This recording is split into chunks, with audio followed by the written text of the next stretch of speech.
My name is Margaret Ayabe. I work with Kenya Wildlife Service and I'm a quail farmer based in Nairobi and Eldoret. And what really made me to start quail farming was basically after realizing that it was more economical to keep quails than keeping chicken, especially in terms of feeding. You realize that quails consume very, very little food, unlike chicken. I actually work at KWS, basically at the animal orphanage, where I've acquired enormous skills in management of captive animals, and of course including the birds. Yeah, so I actually have a lot of skills in management of these birds, and that really gave me a mileage in terms of managing these birds because I already had the skills. Okay. Yes. So you're talking of captive animals. Maybe briefly, just tell us this kind of animals so that the viewer who is watching this program can understand before we come to it. Yeah. At the orphanage, we usually have animals that have been abandoned in the wild, and majority of them actually are orphans. So we usually manage these animals in captivity. That is, we keep them in cages because we realize that they have no option in the wild. So we give them a second chance of life by ensuring that they are kept well in our facility. They are fed well, their health is monitored on a daily basis, and probably ensuring that we provide all the needs that they require for their survival. They are the same size? Lakini kuna ingine sina bado sina. Oh, you're saying, so many of the animals that we have are actually the lions, the cheetahs, the hyenas, leopards, buffaloes, so many species of animals, yeah, including the birds, the crested cranes, the guinea fowls, yeah. Okay, so it's like these animals can be domesticated also? Yes, you realize that quails are actually wild birds that have been domesticated, yeah. So, briefly, when did you start this kind of farm? I ventured into this business last year in August, and I started keeping them in my backyard in my house at Langata. And then later on I expanded to Eldoret. Yeah. Okay. So right now, do you still have that farm in Langata? In Langata, or you only in this place in Eldoret? I still have a small farm. I moved again from Langata to Karen. I still have some few birds in Karen, but I actually want to relocate all the birds to Eldoret very soon. Do you have any reason for that? Yes, of course there is a challenge of labor, because at the end of the day you really want to minimize your costs. So if you're keeping birds in two different places, that means you'll incur a lot of costs in terms of paying your laborers. So I've just realized that I need to bring all of them to Eldoret so that I manage them from one place.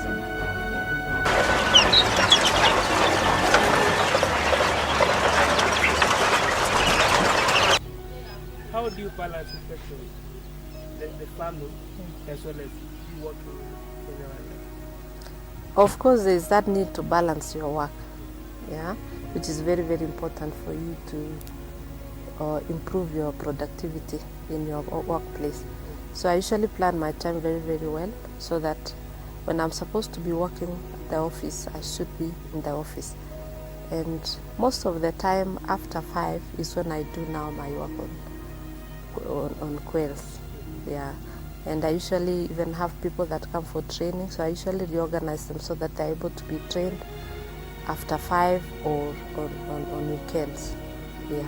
So in your farm, how many people are you? In Nairobi I have 1 employee, but in Eldoret I still have 1, but I might increase to 2. Yeah, because the work is becoming overwhelming. Then the birds are increasing almost every day. Yeah, because I keep on incubating the eggs. Although these birds are very much resistant to diseases, maintaining good hygiene in your facility is very key for you to succeed as a farmer in quail farming, you need to ensure that the cages are cleaned on daily basis. You need to ensure that you are disposing your waste appropriately. You need to ensure that the birds are fed well, yeah, of course with the right diet after understanding the nutritional requirements.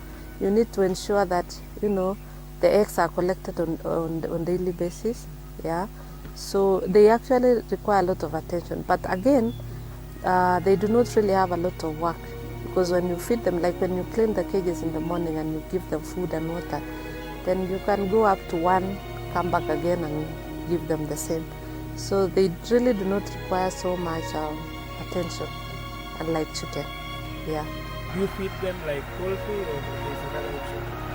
Yeah, you of course use the poultry feeds, but again it will depend on their ages. When they are young or they have just hatched, then you use starter mash, yeah. Then from the 3rd week, then you move to grower mash. Then from the 6th week, you move to layer mash, because now you are preparing them to lay.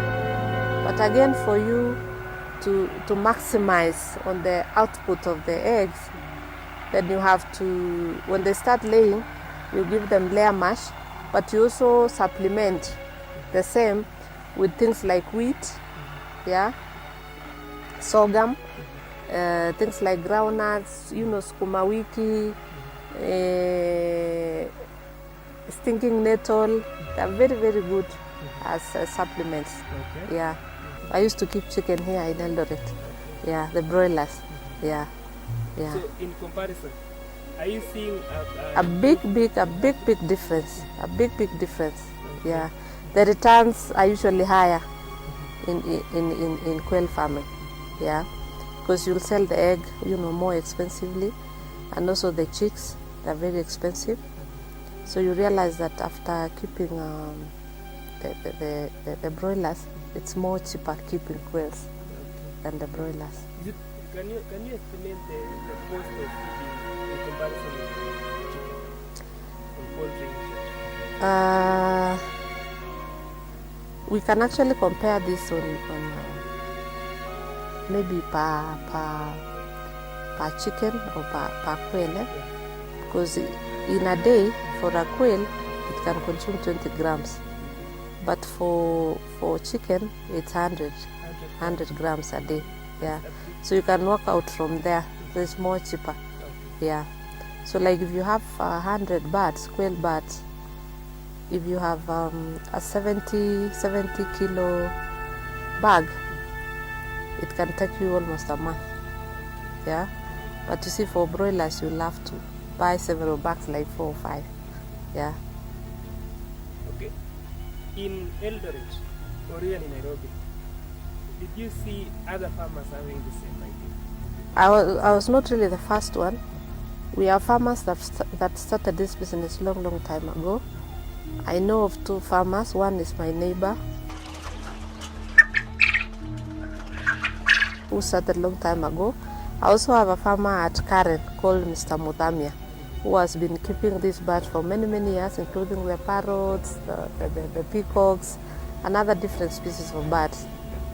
So when I got this idea, I straight away went to Mr. Mudhamia first, at least to gain some few skills on management of quails, and for sure I learned that it was a viable thing to do. So from there, yeah, they can also do it the same.